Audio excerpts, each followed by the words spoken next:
감정이 아니라 의지입니다. 시몬 베드로가 벗고 있다가 주님이라 하는 말을 듣고 겉옷을 두른 후에 바다로 뛰어내리더라. 요한복음 21장 7절. 힘과 뜻을 다해 무조건 모든 것을 다 내려놓았던 위기를 지난 적이 있습니까? 그것은 의지의 위기입니다. 외적으로 여러 번 상황적인 위기를 당할지라도 내 의지에는 아무 변화가 없을 수도 있습니다. 진정 자신을 내려놓는 깊은 위기는 외적인 것이 아니라 내적인 것입니다. 심지어 외적인 것을 내려놓는 것이 내적으로는 철저하게 무언가에 얽매여 있는 조짐일 수 있습니다. 마음을 다해 당신의 의지를 예수 그리스도께 드린 적이 있습니까? 이는 감정이 아닌 의지의 문제입니다. 감정은 단지 이러한 의지적 활동의 포장지일 뿐입니다. 만일 감정을 앞세우면 당신은 결코 의지적 해결을 할 수 없게 될 것입니다.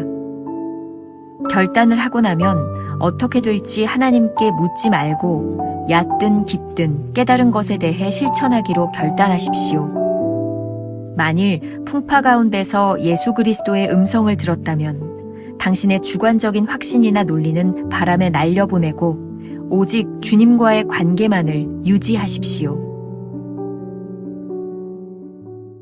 오늘은 4월 17일 감정이 아니라 의지입니다. 이런 주제로 말씀을 나눠보겠습니다. 의지의 사용. 챔버스는 오늘 묵상에서 이런 질문으로 시작합니다. 힘과 뜻을 다해 무조건 모든 것을 다 내려놓았던 위기를 지난 적이 있습니까? 흥미로운 일인데 가만히 생각해보면 우리가 삶에서 아무리 많은 위기를 만난다고 해도 의지가 흔들리지 않았던 때가 있었습니다. 위기 가운데 자신을 내려놓고 포기하는 것은 실상 내적인 문제였던 것 같습니다. 챔버스는 이렇게 묻습니다. 마음을 다해 당신의 의지를 예수 그리스도께 드린 적이 있습니까? 우리가 주님께 결심한 것들은 감정의 문제가 아니라 의지의 문제라는 것입니다. 감정이란 우리의 의지적 활동을 포장하는 것에 불과합니다. 그러니 여기에서 의지와 감정의 관계가 중요합니다. 감정을 앞세우는 한 우리 의지의 문제를 해결할 수 없습니다. 오스왈드 챔버스의 욥기에 보면 이러한 상황을 잘 설명하는 욥기 42장의 해설의 내용이 있습니다. 읽어드리죠. 욥은 어떤 상황에서도 하나님을 향한 자신의 믿음을 유지했다. 그리고 하나님에 대한 친구들의 말에 수긍하지 않고 자신의 믿음을 선포했다. 친구들이여, 나도 내가 왜 고통을 당하는지 모른다네. 그러나 지금 자네들의 설명은 나를 하나도 만족시키지 못하고 있네. 하나님이 나를 죽이신다 할지라도 나는 이것 하나만은 붙들겠네. 하나님은 사랑이시며 공의로우시다는 건 말일세. 나는 그분을 기다리겠네. 언젠간 내 믿음이 옳다는 것이 입증될 걸세. 이것이 바로 욥의 믿음이 도달한 가장 높은 경지였다. 우리가 하나님 앞에서 소중한 결단을 했을 때에는 문제를 감정에 맡기지 말고 의지적 결단을 해야 합니다. 우리의 비전을 이루는 것은 철저한 의지의 문제입니다. 좋은 격려가 될 수 있는 구절입니다. 결단을 하고 나면 어떻게 될지 하나님께 묻지 말고 얕든 깊든 깨달은 것에 대해 실천하기로 결단하십시오.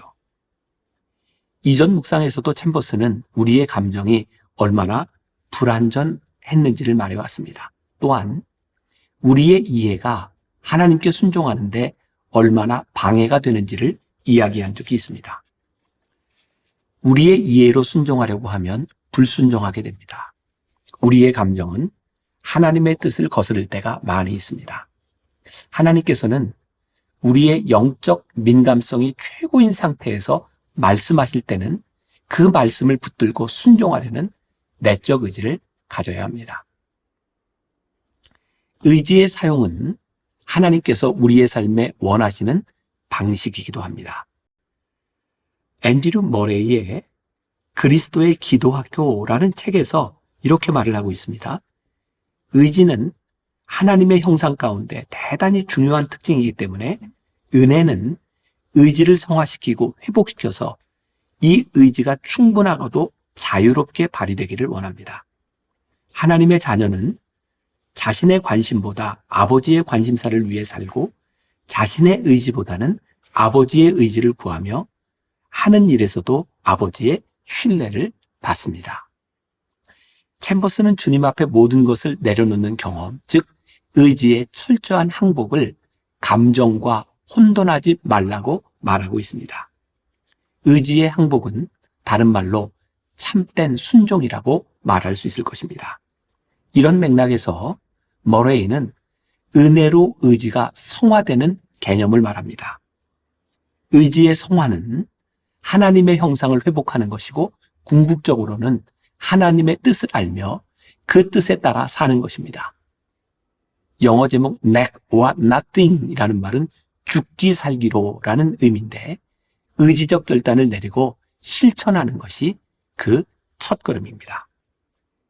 변화산에서 받았던 영적 체험을 유지하는 것은 우리의 의지의 문제입니다. 우리의 감정은 변화산에서 내려오면 곧 흔들릴 수 있으니 말입니다. 이제 오늘 말씀을 의지와 감정 그리고 관계의 문제와 연결시켜 보겠습니다. 요한복음 21장은 부활하신 예수님이 옛생활로 돌아간 제자들에게 찾아오셔서 말씀하시는 장면이고 특별히 베드로와의 관계에 집중하고 있습니다. 베드로가 주님을 발견하고 주님의 음성을 듣고는 겉옷을 두른 후에 바다에 뛰어드는 장면이 오늘 본문의 내용입니다. 베드로가 주님을 발견한 것에는 찰나의 감정이 묻어나지만 그 주님의 음성을 듣고 물속으로 뛰어든 일은 분명하게 의지의 문제입니다. 누구에게도 묻지 않았는데 주님과의 관계 때문에 베드로에게 자신의 의지적 행동이 나타난 것이죠. 챔버스의 말입니다. 만일 풍파 가운데서 예수 그리스도의 음성을 들었다면 당신의 주관적인 확신이나 논리는 바람에 날려보내고 오직 주님과의 관계만을 유지하십시오. 우리의 주관적인 확신이나 논리는 늘 순종에 장애가 됩니다. 내가 이해할 때까지 순종을 유보하는 것은 결국 의지적 불순종일 수밖에 없습니다. 제가 결혼을 하려고 하는 젊은이들에게 종종 이런 이야기를 합니다.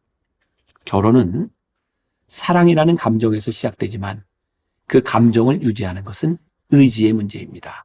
결혼식은 바로 이 의지를 결심하는 시간입니다. 우리도 주님과의 관계에서 의지를 단단히 붙들어야 합니다. 감정에 휘둘르지 않도록 말입니다. 제임스 밀이라는 사람이 아주 멋진 명언을 했습니다. 기억하면 좋겠습니다. 어제 맨 끈은 허술해지기 쉽고 내일은 풀어지기 쉽다. 나날이 끈을 다시 여며야 하듯 사람도 결심한 일은 나날이 거듭 여며야 변하지 않는다. 감정 때문에 의지가 흔들리지 않도록 해야 합니다.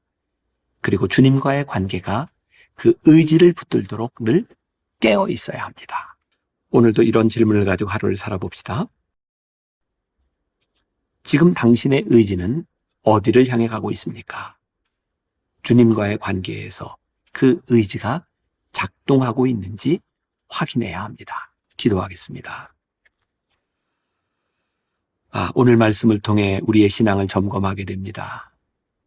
지금 나는 감정에 따라 사는 사람인지 아니면 주님 앞에 올바른 의지를 사용하고 있는 사람들인지 때때로 우리는 감정이라는 것에 우리의 몸을 내맡길 때가 많이 있습니다.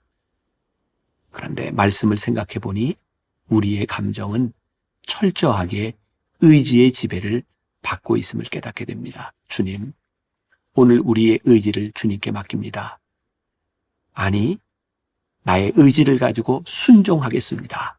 주님 붙잡아 주셔서 우리가 다시는 감정에 흔들리는 불순종의 사람이 아니라 주님 앞에 온전한 의지를 가지고 주님 앞에 쓰임받는 귀한 믿음의 사람들이 되게 하여 주옵소서. 오늘도 우리의 일상 가운데 감정에 휘둘리지 않는 귀한 의지의 사람이 되기를 간절히 소원하며 예수님의 이름으로 기도합니다. 아멘.